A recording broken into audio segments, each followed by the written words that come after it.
नमस्कार, जोहार। आज हम एक ऐसे शख्स के बारे में बात करने जा रहे हैं जिसका नाम है ललन सिंह और ये जल संसाधन विभाग में अधीक्षण अभियंता हैं और फिलहाल वो उद्योग विभाग के चिडको में मुख्य अभियंता प्रभारी के रूप में कार्यरत हैं और ये अभी जल संसाधन विभाग के अभियंता प्रमुख बनने के सपने देख रहे हैं और इसकी रेस में सबसे आगे हैं। लेकिन इनके पीछे की एक कहानी है जो सत्यभामा बिल्डर्स प्राइवेट लिमिटेड से जुड़ी हुई है और कहा जाता है कि इसके जो निदेशक हैं वो इनकी पत्नी रह चुकी हैं और वर्तमान में दो जो गार्ड का काम करने वाले लोग हैं, अजय कुमार और आनंद कुमार यादव, इसके निदेशक बनाए गए हैं 2024 मार्च के बाद। और ये बताया जा रहा है कि सत्यभामा बिल्डर्स प्राइवेट लिमिटेड ने मोरहाबादी के खाता 68 और 69 में एक प्लॉट लिया था जिसमें डेवलपमेंट एग्रीमेंट किया गया था 2020 में। उस समय कंपनी के जो मुख्य कर्ता धर्ता थे नीरज सहाय, वो जीवित थे और उनके मरने के बाद जो है अब पूरी तरह से ललन सिंह सक्रिय हो गए हैं और बताया जाता है कि इनके नाम से कई सेल कंपनियां भी रांची में कार्यरत हैं जो काले धन को सफेद करने की कोशिश में लगी रहती हैं। और सत्यभामा बिल्डर्स प्राइवेट लिमिटेड के जितने भी प्रोजेक्ट्स हैं उसमें इस तरह का धन खपाया जा रहा है और इसमें कई राजनीतिक जो पार्टियां हैं उनसे जुड़े लोग और बड़ी हस्तियां शामिल हैं। और सत्यभामा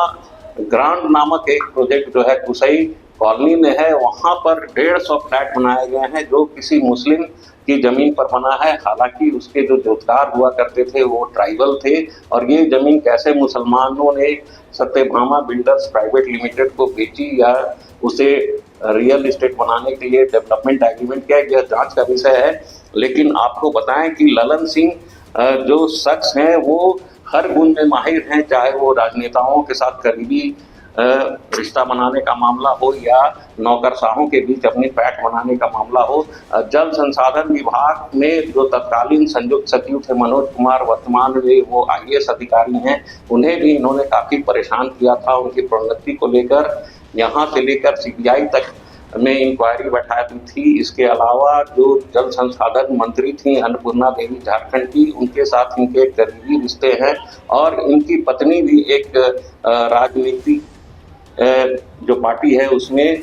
शामिल हैं और कहा जा रहा है कि रांची या हटिया विधानसभा से वो अगली जो विधानसभा है उसके लिए टिकट की बड़ी दावेदारों में से एक हैं। और नीरज सहाय प्रकरण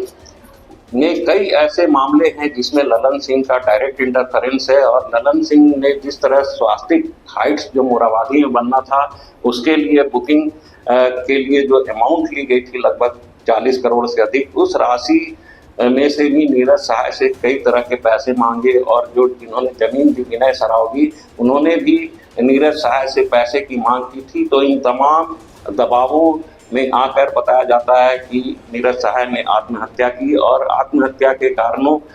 का भी ज़्यादा खुलासा नहीं हुआ, लेकिन पैसे की ही बड़ी लेन देन के कारण एक जो है मामला बताया जा रहा है जिसमें ललन सिंह की भी सहभागिता है। तो अब इस पूरे प्रकरण को देखते हुए झारखंड सरकार की तरफ से भी एक जांच होनी चाहिए जिसमें ललन सिंह की जो कंपनियां हैं, सेल कंपनियां हैं, उनके जो रियल एस्टेट डेवलपमेंट कंपनी है उसकी भी जांच होनी चाहिए कि कैसे वो रांची में फ्लरिश कर रही है। नमस्कार, जोहार।